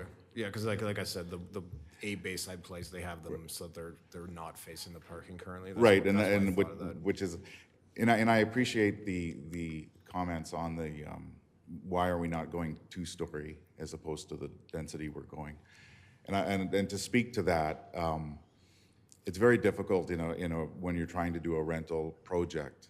You have to achieve a certain density to make it work, especially with today's costs that we're running into. So when we look at a design that is less dense, from a rental perspective, the numbers just don't work. It's all coming down to density in today's environment, which is kind of driven the design with this particular site. I see. Okay. Thank you. Thank you. Thank you. To my last question is then, can you then clarify, and verify all 5 of those buildings are 3 stories Yes, with the maximum height of 14 meters at the roof beyond the eaves? correct. Okay. Thank you. Councillor Peterson? I was just looking for clarification with regarding having the capacity to remove waste from the Moloch. Well, the, So we heard that might not be possible, that to have somebody come in to actually remove waste from that Moloch? no, so we work with Molochs directly. They have certain, just like the fire department does, they have certain turnarounds and radiuses for their vehicles and trucks that do empty those, so that's all predetermined. Predetermined as in? That the where we've put them works for them to remove the garbage. And so you have access to that to be part of the development plan? I could Correct. ask Mr. Proctor that. So when we work with Molochs, they come and say, okay, here's the design. They look at it, say, here's their trucks, here's their turnaround radius, and then we make sure that it fits what they need. Thank you. That's all my questions, Your Worship. Thank you, Councillor Peterson. Councillor Wegener? Again, for the developers here, there was a lot of impassioned talk going on tonight. You had mentioned the density. Is the only way you can hit that density by doing the 3-story building? Could you not do 2-story and then expand into the phase 2 or the other part that has not been developed or is not looking at? In Strathmore, it's not so much the land cost that's driving that density question. It's how many units, how many roofs do we have, how many sides of buildings do we have? So to achieve that, we have to stack them, right? So on a 2-story, we just don't get the unit count required. But could you not take that unit count and put it into the south half of that and? Well, but we're still having to build too many buildings for the number of people number of units that we have. Right, so it's not so much a factor of how much space we have, it's how dense we have to be in the style of building that we have, right? Because as we stack them, we're getting more usage from those dollars than if we spread them out, and that's become more acute in this environment, in this cost environment. So really, the only way this product works is conventionally it doesn't work. It only works with CMHC's incentivized model. And even for that to work, we've seen interest rates go up, which drive the numbers behind these types of projects. And so the density becomes an issue along with the CMHC program to make the housing work. Because when you just run a number on trying to provide rental housing on a 2-story regular unit, the rents just can't be met. So that you can't provide the affordable rent that you need otherwise. Okay, thank you. Thank you. Thank you, Councillor Wegener. Councillor Peterson, did you have a question? Well, just to clarify with Councillor Wagner, so this is really driven by the CMHC select process, which dictates what you need to do in order to qualify for that funding in order to build low-cost housing? Correct. For that 25%? Correct. Thank you. Are there any more questions? Sorry, Councillor Langmaid. Thank you, Councillor Wiley. Thank you very much, Your Worship. My question, I think, would be best answered possibly by Mr. Proctor. The question I have is just to compare to 8 Bayside Place. I've heard that in the new development, they're proposing approximately 1.66 parking stalls per unit. Do we know how many parking stalls per unit 8 Bayside Place was designed to accommodate? I don't offhand. Sorry, Councillor. Okay, thank you. And I don't recall either. I'm sure I could find out as we built it, but I don't recall. Thank you. Do you have another question, Councillor Langmaid? No, Your Worship, that was it. Okay, thank you. So I believe that's all the, Councillor Wiley, thank you. This is for the developers. What's the average family size for your rental units in other properties that you built? You said you have exact replicas of these in other cities or municipalities. There's a wide range. We're seeing single university students. We've seen senior couples. We haven't seen many full families. honestly, where we have two partners and two children. We're seeing more single mothers, roommates, that type of thing. But you know, obviously we're open to everyone, but that's what we've been seeing so far. I will say though that the immigrant population is in a lot of desperate need, and we are seeing a lot of those folks that would have that fuller family.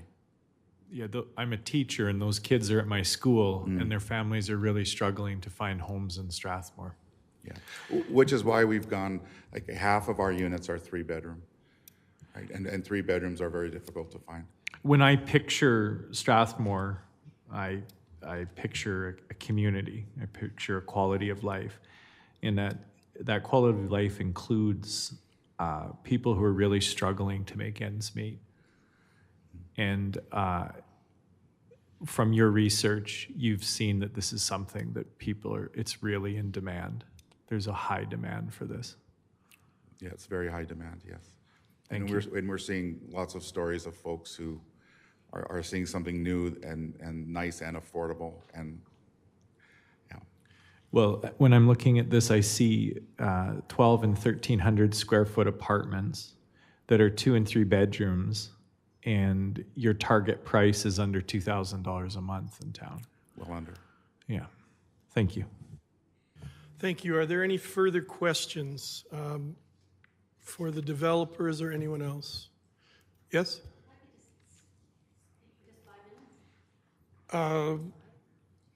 Yeah, okay. I'll allow that. It's just we have, this is typically just for questions, as we've had. Okay, yeah, sure. I'll allow that. Come on up. Thank you, gentlemen. My husband Ron spoke earlier. I'm Barb. I also live at Madison Court. We do feel blindsided by this. And coming in, we weren't prepared to find out it is a 4-story. Nobody approached us by phone, by visit. We got a letter in the mail. Nothing was said about rental properties. Now it's high density, and they're squeezed in there like sardines, and it's about profit. And as a homeowner in that area, I'm really offended that the town would even consider putting that in there. And it's not that we're against the housing, because housing is needed in Strathmore, but not in that area. And I think that's something that the town has to consider. There's been a lot of mistakes, if you look around the town, in the past that have been done. And like my husband said, if you could go back and make a do-over, you could. This is an opportunity for not only the developer, because there's a need for housing for seniors. Bungalow housing with attached garages. Not lodge material, but just bungalow housing. It's passionate. Thanks. Thank you. I just want to clarify that we're actually in the exact correct process to follow. We have a property that was sold, developers bought it, had an idea, but they have to go through the proper process to come before council, have a public hearing. All sides need to be heard, and then a decision is made by council. So it's not something we take lightly, and it's not something the town is trying to force on anyone. This is the process we go through, and the process is obviously very important. I think I saw you first, if you would like to come up, and then. And I agree in your statement. However, when the information they are getting sent out is completely different than what is being presented here today, that is very misleading. And if it was something like each Bayside Place, we don't have an issue with that. I understand. If that's what came in the mail, we may not have been here today. I understand. When we find out that it's something completely different, that is very, very misleading. And I did not see the exact things that were mailed to each household, but I think we did get clarification from the gentleman that it's not 4-story, it's 3-story. Now that's probably, I understand, and I'm not arguing with you. I'm just saying we have to go through the process. And just another to Councillor Wiley there, none of us are in a disagreement.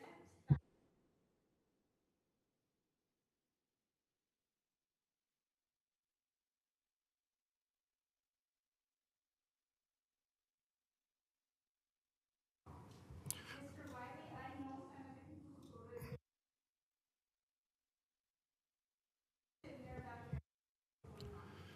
Okay, again, we have a process we have to follow, and I don't want to get into something where we're debating with you back and forth between the gallery and us. This is a very difficult decision, and this is probably one of the most difficult ones I've faced in my 13 years on council. We want to get it right. We want to hear all sides. So thank you for your comments. I just don't want us to be debating from the floor to council. This lady here, if we could get you to come to the microphone, I don't think Councillor Langmaid or people at home can hear what's going on. And if you would make sure the mic's on again. Thank you. Just a question for the developers: why 9 Bayside Place and not? There's an empty lot right next to the co-op, like Nancy had mentioned. These single mothers or these mothers that will be at home alone during the day, they can walk over to the co-op, they can walk over to the Walmart. So why 9 Bayside Place? Is it because there's already power and water there? Is it what is it? Is it, I just want to know why that piece of land and why not something that is more accessible for these people who are going to be renting. If they're going to be low income, chances are they're going to have one vehicle. One of the parents is going to go to work that day, the other is going to be on foot with children. And how are they going to get from 9 Bayside Place to Walmart, no frills, any of the amenities I'm a mother, I have 3 children. That's where I go shopping, that's where I go grocery shopping, that's where I buy their shoes, that's why I buy their school supplies. If I had to do that on foot, if I had to do that by hand, would be absolutely impossible. So why were they planning to put that so far away from all the amenities? Thank you. Gentlemen, do you want to just explain why you chose that property? I know the Edgefield area and the area near the co-op, I have no idea about property availability. I imagine you looked on, you traveled or looked on the real estate of properties available online. So if you wouldn't mind just explaining why this location? We did look at a few different parcels that were put in front of us. From a construction perspective, a few of them didn't work out. We like the location. We consider closer to schools and those types of things to be more important than closer to retail. Again, our product, we call it affordable, but it's brand new, and for most of our clientele, have at least one vehicle. So we weren't as concerned about access to the shopping as we were community and school. Okay, thank you. So for the audience here and those people who might be watching at home, this will conclude the public hearing for this bylaw. And then we have one more, a public hearing for a separate bylaw. And then just so you can be aware of timeline, it wouldn't be very long before we go through our regular town business tonight that we'll be returning to the decision process regarding this bylaw amendment and the next bylaw. So at this time, the public hearing, and I don't want you to get concerned if you hear me closing the public hearing, that's just this section of the process, and then we'll move on to the decision-making part afterwards.